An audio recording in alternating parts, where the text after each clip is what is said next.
ফের বছর ঘুরে উমা আসছে মর্তে আর মাত্র 60 দিন। তার আগেই শহর বহরমপুরের প্রাচীন রীতি মেনে রথযাত্রার দিনে কাঠামো পুজোর মধ্য দিয়ে দুর্গাপুজোর শুভ সূচনা হলো সেনবাড়িতে। 1896 খ্রিস্টাব্দে বহরমপুরের খাগড়া এলাকার নতুন বাজারের এই সেনবাড়িতে ইতিহাস, ঐতিহ্য, পরম্পরা এবং সাবেকিয়ানা সব মিলিয়ে রাধাকৃষ্ণ সেনের হাত ধরে শুরু হওয়া সেনবাড়ির আদি এই দুর্গোৎসব। তবে এই বাড়িতে বিন্দুবাসিনী দেবী অনেক আগে থেকেই জগদ্ধাত্রী পুজো করতেন বলে জানা যায়। কথিত আছে সেনবাড়ির ঠাকুর অত্যন্ত জাগ্রত। আজ থেকে বহু বছর আগে সপ্তমী ঘট ভরে ফেরার পথে কোনোভাবে ভুলক্রমে পুরোহিতের পা স্পর্শ করে এবং ওই দিনই পুরোহিতের মৃত্যু ঘটে। পুনরায় পুরোহিত দিয়ে নতুন ঘট ভরে পুজো শুরু হয় অতীতে দুবার দেবীর কাঠামো ভগীরথী নদীতে ভেসে গেলেও কোনো অদৃশ্য শক্তির প্রভাবে তা ফেরত পাওয়া যায়। সম্প্রতি কয়েক বছর আগে তীব্র পারিবারিক বিরোধের ফলে সেনবাড়ির এই পুজো বন্ধ হয়ে যাচ্ছিল, কিন্তু ঠাকুরের মহিমায় আজও অতীতের সেই রীতিনীতি পরম্পরা বজায় রেখেই চলছে পুজো। প্রাচীন সেই রীতি মেনেই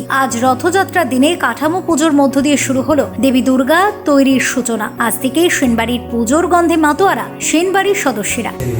এই কাঠামো পুজোর মাধ্যমে মা দুর্গার পুজোর শুভ সূচনা হয়ে গেল।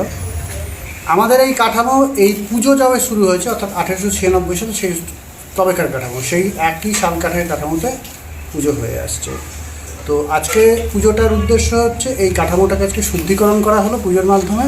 এরপর এতে এই কাঠামোর প্রতিমা নির্মাণ হবে এবং তারপরে আবার পুজো হবে। আমাদের এই দুর্গাপুজো আনুমানিক 1896 খ্রিস্টাব্দে বাবু রাধাকৃষ্ণ সেন শুরু করেছিলেন। তিনি অবিভক্ত বাংলার সাবজেক্ট ছিলেন এবং বহরমপুর কৃষ্ণনাথ কলেজের প্রথম ফার্স্ট অফ আর্টস। তো তিনি যে রীতিনীতি পরম্পরা মেনে আমাদের পুজোটা দিয়ে গেছেন, আমরা সেটাকে বাহিত করার চেষ্টা করছি। তার মধ্যে আজকে সোজা রথের দিন কাঠামো পুজো হচ্ছে, এরপর বাড়িতে ঠাকুর তৈরি হবে। ভাদ্র মাসে ঠাকুর তৈরির কাজ বন্ধ থাকবে, এটাই আমাদের নিয়ম। আশ্বিন মাসে মহালয়ার দিন মায়ের চক্ষুদান হবে, ষষ্ঠী থেকে আনুষ্ঠানিক পুজো শুরু হয়ে যাবে। আমাদের বৈষ্ণব মতে পুজো হয়, তাই পশু বলি নিষিদ্ধ। আমাদের সাত্ত্বিক ভোগ হয়, অর্থাৎ সম্পূর্ণ নিরামিষ ভোগ হয়। মায়ের ভোগে তেল বা নুন ব্যবহার করা হয় না, পুরোটাই ঘি এবং সন্দক লবণ দিয়ে হয়। আর আমাদের রান্না করা অন্নভোগ দেওয়া হয় না, আমাদের নৈবেদ্য হয় এবং লুচি ভোগ হয়। ষষ্ঠী, সপ্তমী, অষ্টমী, নবমীতে 17টা করে নৈবেদ্য পড়ে। সন্ধি পুজোতে 19টা নৈবেদ্য হয়। নবমীর দিন এর সঙ্গে মাকে পটল পোড়া, কলার বড়া এবং টক পালং দেওয়া হয়। দশমীর দিন মুটেদের ঘাড়ে চেপে মা নিরঞ্জনে যান।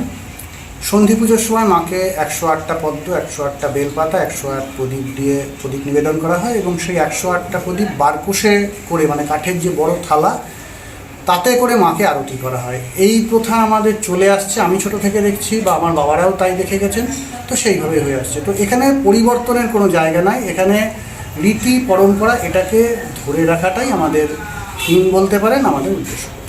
হ্যাঁ, সোজা রথের দিন যে এই কাঠামো পুজো, এটাও আমরা ছোট থেকে দেখে আসছি, এইভাবেই হয়। ওই যে বললাম সোজা রথের দিন কাঠামো পুজোটা হচ্ছে আসলে এই কাঠামোটা শুদ্ধিকরণ করা, কারণ এই কাঠামোতে গত বছর পুজো হয়েছিল, ফলে কাঠামোটা প্রসাদী হয়ে গিয়েছিল। তো সেই প্রসাদী কাঠামোকে শুদ্ধিকরণ করে তারপরে আবার এই কাঠামোতে ঠাকুর নির্মাণ হবে বা প্রতিমা নির্মাণ হবে, সেই জন্য আজকে এই কাঠামো পুজোটা হয়। ফেব্রুয়ারি রিপোর্ট, TV7 বাংলা।